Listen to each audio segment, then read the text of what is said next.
Chad, and this is a coffee roastery.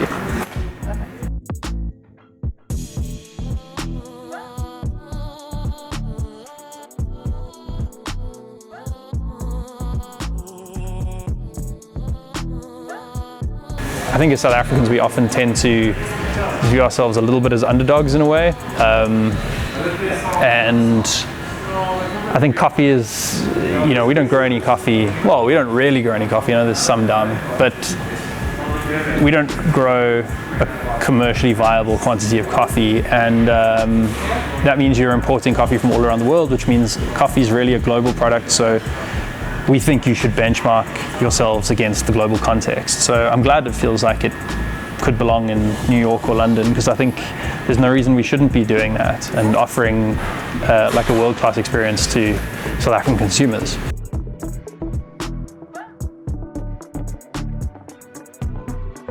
I mean, we started out in Braamfontein in 2013, mostly because we all really like coffee, but we couldn't find any good coffee in Joburg. The specialty scene back then was non-existent, and I think we looked at Cape Town and felt a little bit jealous because they had a few nice places, and it just sucked that you could never get that here. You had to go traveling abroad, or one or two places down in the mother city. So we thought we'd just start our own thing, and so we started roasting. We knew we had to roast because we kind of knew we needed to be able to control the whole product from beginning to end. And it was like a tiny little 50 square meter roastery cafe. Everything we did could be seen by everyone, which was like really annoying and hard and difficult and hot and sweaty, and but it was cool. I think when we opened Rosebank in like 2016, moved the roastery there, outgrew that roastery like by day 2 of that roastery, and then we took years to open this thing, and hopefully it'll take a little bit longer to outgrow this one, just from not because I don't want the business to grow, just because I don't want the pain and agony of having to build another roastery.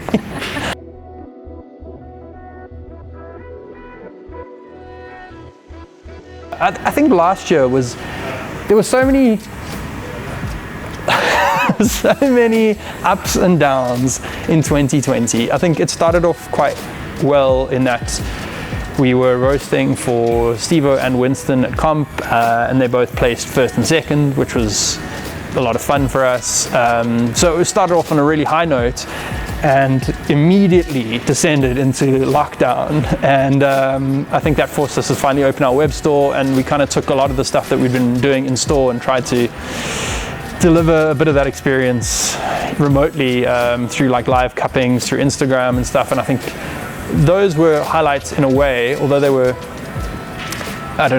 responses to a really miserable situation, they were highlights in that they felt very, it felt like a really engaging experience for people and really interesting. And I think we learned a lot, and people learned a lot, and I think homebrewers learned a lot. They all suddenly learned how to make coffee at home, which is great, which is nice for a business that releases a lot of different coffees every year.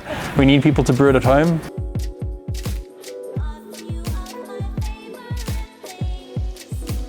Why Kramerville? I think you don't get many spots in the city that offer kind of light industrial spaces. I guess it's the way the city was zoned. So Kramerville offered up the best opportunities in terms of accessibility, not feeling too far-flung, not feeling too industrial, but also having the right size and kind of space for us to roast coffee, but also house a bakery, house our offices, have a training room, have a lab, and have a sizable cafe. So yeah, I think it was, just the right space at the right time kind of thing.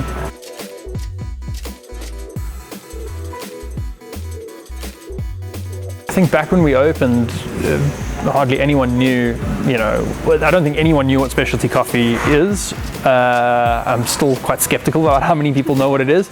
I also think, what your coffee consumer was looking for back then was something very different. And I think, over the years, we've done a bunch of work to try and educate people and sort of remind them that there's actually a whole world to coffee, not just one flavor.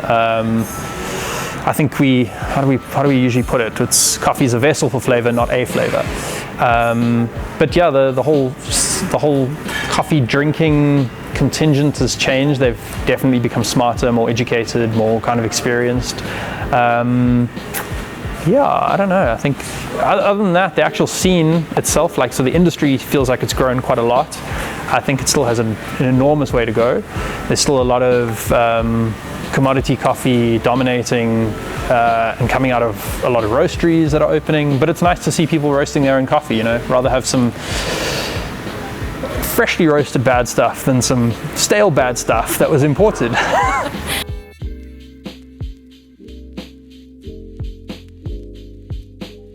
What we do is we find something that we think will be good, and then we go and we turn it into a radio station on Apple Music, and that's it.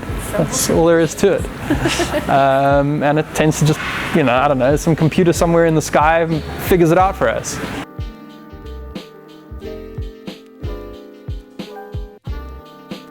What I like about being part of building the specialty coffee community is that ultimately, we've all got to go to work, unless I don't know, born incredibly wealthy, but we've all got to go to work, we've all got to do something, we've all got to get through our day. And I think what's rewarding about this job is that you get to serve something and see the results straight away. And I think you're able to enlighten someone or show them something new. The instant satisfaction of changing somebody's perspective or day or mood. It's not like, I don't know, it's not like when I worked in advertising and it takes 6 months to put together one PowerPoint and they just don't like it. So you never get to make anything anyway. Here it's really satisfying because you get to serve it up and, watch the result. You're building a community of people who share the same interests, and you're all coming along on the same journey and, discovering things as you go. And I think coffee is still quite young, especially specialty coffee is really young in its, I don't know, life cycle or whatever naff word we would say for it. What's fun about that is you're providing a sensory experience to a lot of people, and that is immediately rewarding because you get to see them, a change in their face, a change in their mood, a change in their day, and you don't get that in many jobs.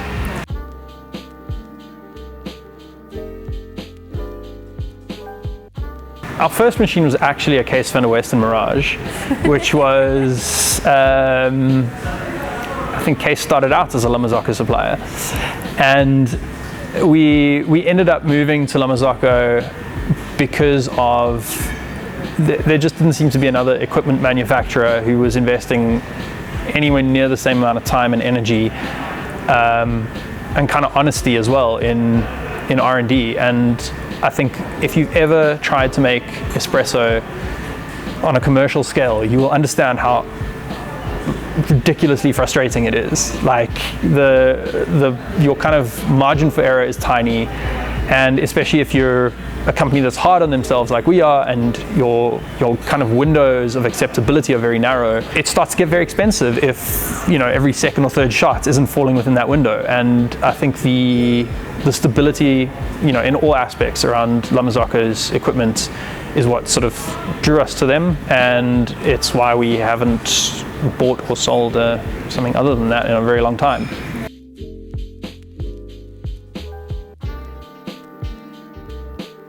Look, Next for Father might be a bigger roaster. We do have space for it behind this one.